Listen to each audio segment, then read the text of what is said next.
પૂછે તો ખરા. બિલકુલ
ખેતર જવાનું તે કે અમે મારી બહુ નામ જીએ ને અમે રાડ લેવા તે કે અહીં નહીં સરકવાનું એમ તમે જઈ જાય તઈ તે કે અમે મેં કીધું કે ખેતર જવાનું તે અમે કંઈ માથે થોડું મેકી લઈને જવાનું છે અદરિયાર તે મેં કીધું મારો સુરો આવશે મારો સુરો ઘર બનાવે છે તો આવશે એમ તે કે તારા સુરાને અમે આવવા નહીં દઈએ એમ ગોખીને કે એના બીજા ઘરે એને જાય ને તો એલા લેવાના એ આપણે જે કે આવી લગ્ન કર્યું છે એમને ગમતે હવે આપણને ખબર એટલે એવી એમ કે મારી છોકરીને એ કર્યું હોય તો એ મારા ખેતરમાં સરકવાનું નહીં કે તમારા પગ ભોંગી નાખ્યું સરકવાનું નહીં એમ તો અમારે કઈ રીતે અમે પાણીમાં જવાનું એમને ગમતે કર્યું છે લગ્ન હા મને શું ખબર પડે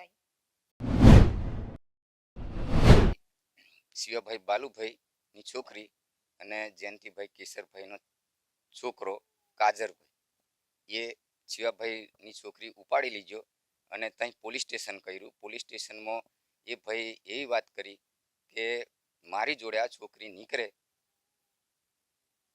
તો મારે એ પોતે કીધું 20 લાખના સ્ટેમ્પ પર સહી કરી આલું એવું એ ભાઈ બોલેલું અને અમે અહીં પૈસાની માગણી કોઈ પણ કરી નહીં. ઘરની છોકરી એટલે બે કાકા બા બે ભાઈ થાય એમાંથી આ છોકરી ઉપાડી લે. અમારા કુટુંબમાં આ વસ્તુ ચાલતી નહીં.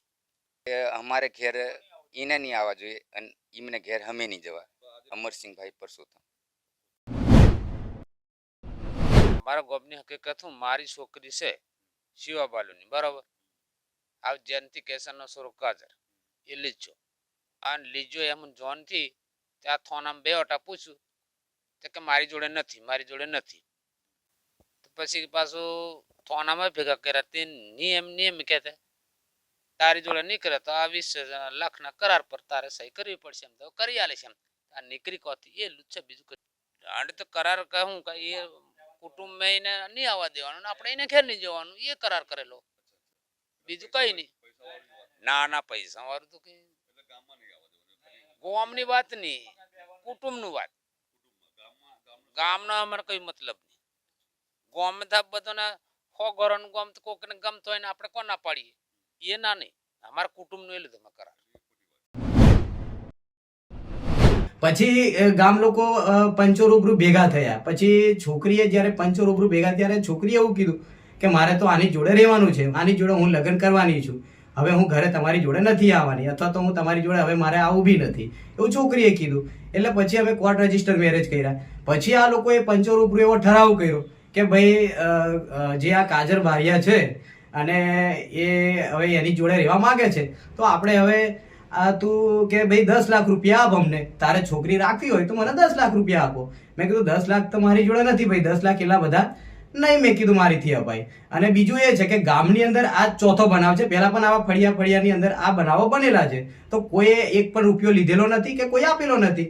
છતાં એક સમાજના બંધારણ પ્રમાણે મેં 1,75,000 રૂપિયા આપવા માટે એમને કીધું કે હું જે બંધારણ છે કે ભાઈ સમાજની રીતે કઈ બનાવ બનતા હોય છે લવ મેરેજના, તો એની અંદર છોકરી પક્ષવાળાને 1,75,000 સુધી આપવાનું હોય છે. તો એ આપવા માટે પણ મેં બંધાયેલો હતો. છતાં પણ આ લોકોએ 10 લાખની માંગણી કરી.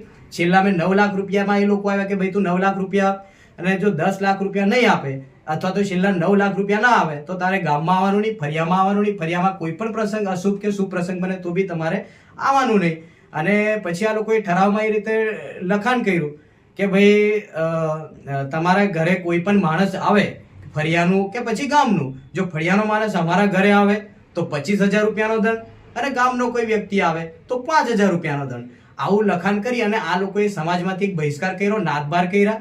અને આજે ગામની અંદર ગામનો પણ કોઈ માણસ મારા ઘરે આવતો બીવે છે, કારણ કે આ લોકોએ એ રીતના ઠરાવ જ કર્યો છે કે કોઈ માણસ ઘરે આવે તો 5,000 રૂપિયા દંડ અને ફરિયાનો આવે તો 25,000 રૂપિયા દંડ. તો આજે ફરિયાનો પણ કોઈ માણસ મારા ઘરે આવીને ઉભો રહેવા તૈયાર નથી.